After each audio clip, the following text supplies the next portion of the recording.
এই মুহূর্তের বড় খবর, মহারাষ্ট্রে মহাসংকট। আজই ইস্তফা দিতে পারেন উদ্ধব ঠাকরে।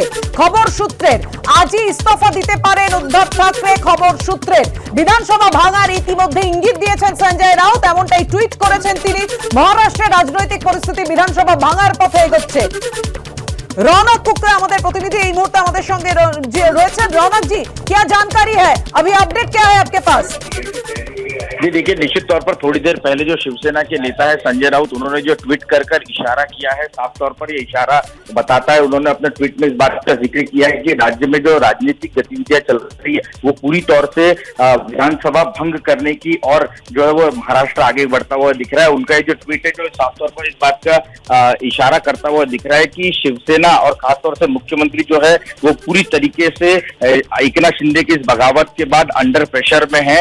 शिवसेना के पास अब सबसे बड़ा सवाल और उद्धव ठाकरे के सामने सबसे बड़ा सवाल है कि पार्टी को बचाए रखना। अगर धीरे धीरे एक एक कर सभी विधायक एकनाथ शिंदे के खेमे में चले जाते हैं तो पार्टी के अस्तित्व और उद्धव ठाकरे के नेतृत्व को लेकर ही गंभीर सवाल जो है खड़े हो जाएंगे। इससे पहले ही लगातार जिस तरह से गुवाहाटी में विधायकों की संख्या लगातार एकनाथ शिंदे के खेमे में बढ़ती जा रही है, उसकी वजह से राजनीतिक भूकंप जो है वो महाराष्ट्र में हो सकता है। इसके बाद मैं आपको बता दूं कि कुछ देर बाद एनसीपी प्रमुख शरद पवार राज्य के मुख्यमंत्री से बैठक करने जा रहे हैं। उसके पहले जो कमलनाथ है, मध्य प्रदेश के पूर्व मुख्यमंत्री, उनको कांग्रेस ने प्रभारी बनाकर महाराष्ट्र में भेजा है। राज्य की राजनीतिक गतिविधियों पर वे बड़े नेताओं से बात करने के बाद हाईकमांड को रिपोर्ट सौंपेंगे। दरअसल कांग्रेस के सपोर्ट के बाद ही महाविकास आघाड़ी की सरकार जो है महाराष्ट्र में बन पाई थी। ऐसे में कांग्रेस भी हर राजनीतिक गतिविधियों पर नजर बनाए हुए हैं, वे हर कदम फूंक कर रख रहे हैं। और ऐसे में जब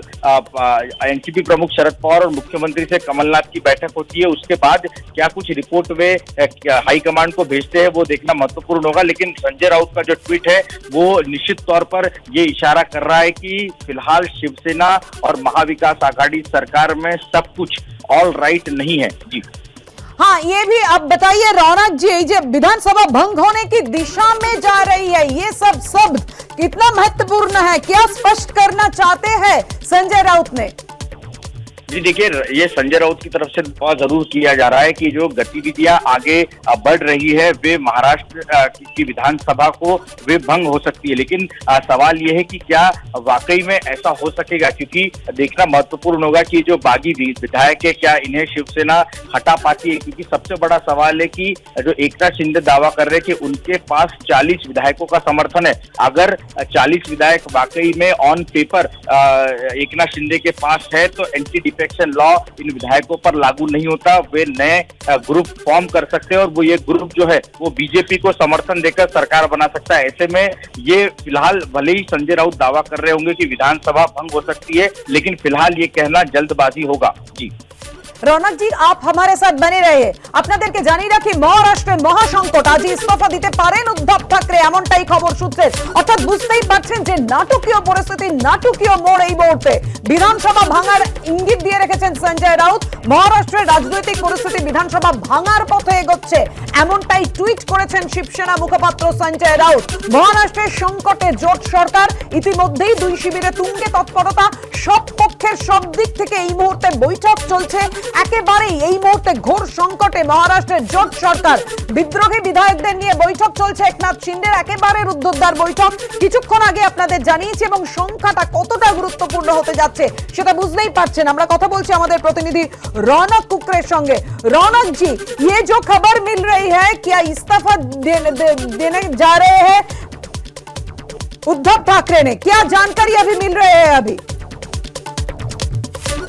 আমরা কথা বলবো আমাদের প্রতিনিধি রৌনক কুকরের সঙ্গে, আমরা যোগাযোগ করার চেষ্টা করছি। আপনাদেরকে জানিয়ে রাখি যে ইতিমধ্যেই যে খবর রয়েছে, দুপুরে মন্ত্রিসভার বৈঠক ডেকেছেন উদ্ধব ঠাকরে, কিন্তু যে খবর ইতিমধ্যেই অত্যন্ত গুরুত্বপূর্ণ, মহারাষ্ট্রে এই মহাসংকট প্রসঙ্গে আজই ইস্তফা দিতে পারেন উদ্ধব ঠাকরে। খবর সূত্রের কিছুক্ষণ আগেই আপনারা জানেন সঞ্জয় রাউত টুইট করেছেন যে বিধানসভা ভাঙার ইঙ্গিত দিয়েছেন তিনি।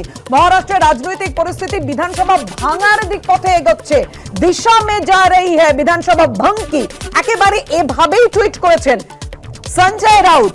আর এই মুহূর্তে যে খবর পাওয়া যাচ্ছে, উদ্ধব ঠাকরে আজ ইস্তফা দিতে পারেন।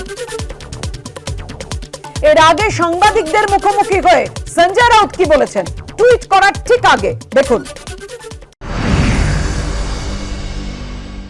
एकनाथ शिंदे जी हमारे बहुत पुराने साथी हैं,